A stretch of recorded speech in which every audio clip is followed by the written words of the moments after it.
Gene Simmons is best known for his founding role with Kiss.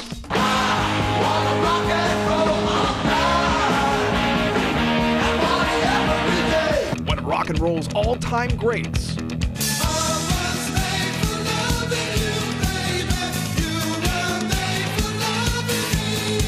Kiss has sold more than 100 million albums worldwide. And beyond the Kiss empire, Simmons has found plenty of success offstage, branching into TV production, backing Hollywood films, restaurant chains, even financial services. And now diving into the world of cannabis production. One of the things we've always known about you is my good looks. Indeed, and controlling your destiny. One thing I always wondered about, in the music industry, there were a lot of people in your ear, a lot of executives probably trying to tell you what to do.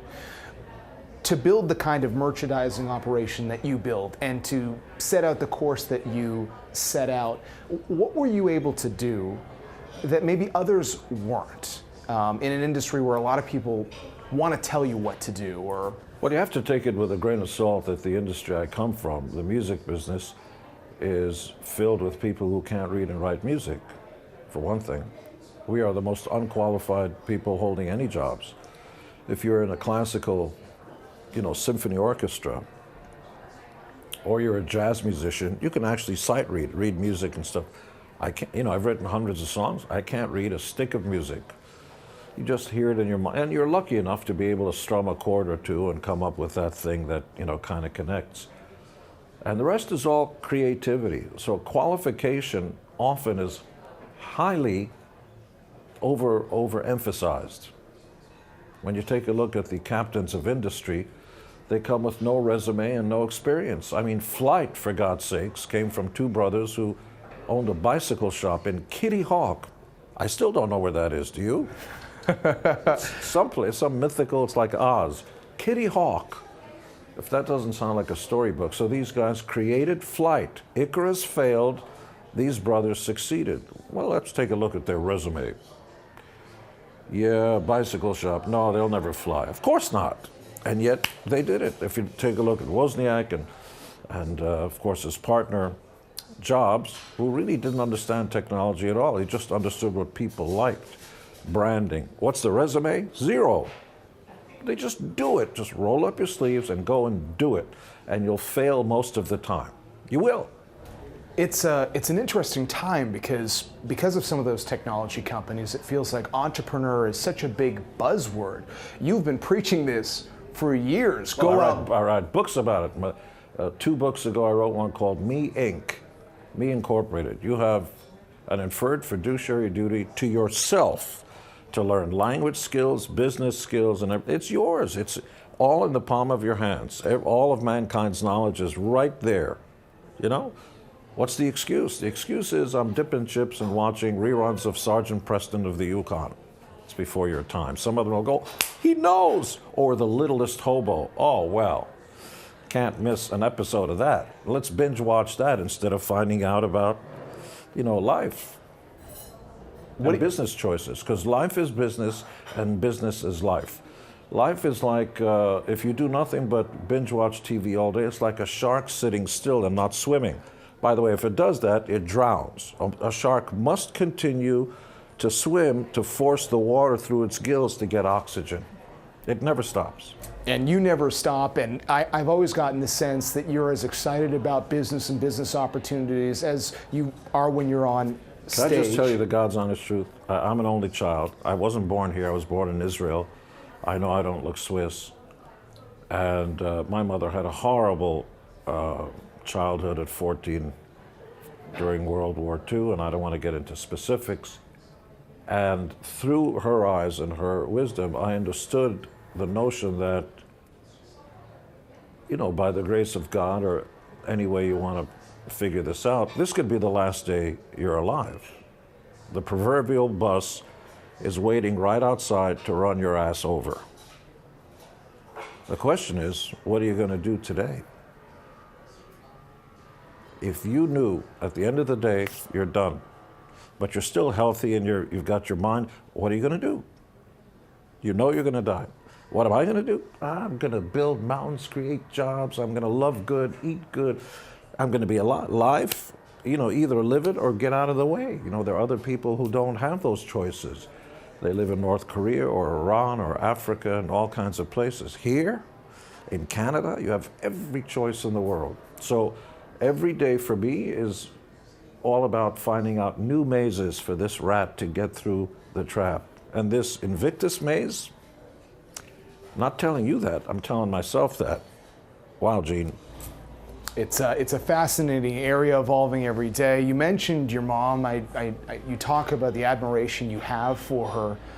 What are some of the lessons she's taught you? There's a point of view you have when you know what having an empty belly is like, because she had years and years of it. And we grew up poor in Israel too. We didn't even have a bathroom. I never heard of television or Kleenex. We used to use rags to wipe our butts, and you had to wash them. You threw away nothing. And I remember getting the first $10 million check. It was years ago, actually, decades ago. And I tried to, in the days when checks is how people got money. It was actually a money order of some kind, a banknote. And so I showed it to my mother. And of course, there were a lot of zeros, but she didn't understand what it meant. So she looked at it and she figured it was $1,000 or something and put it down. And she said, "Wonderful." She's Hungarian. "Wonderful. Now what are you going to do?" She's right. Yesterday is yesterday. If you're going to run a race, keep your face aimed forward and don't look over your shoulder where you've been. Just be the best you can.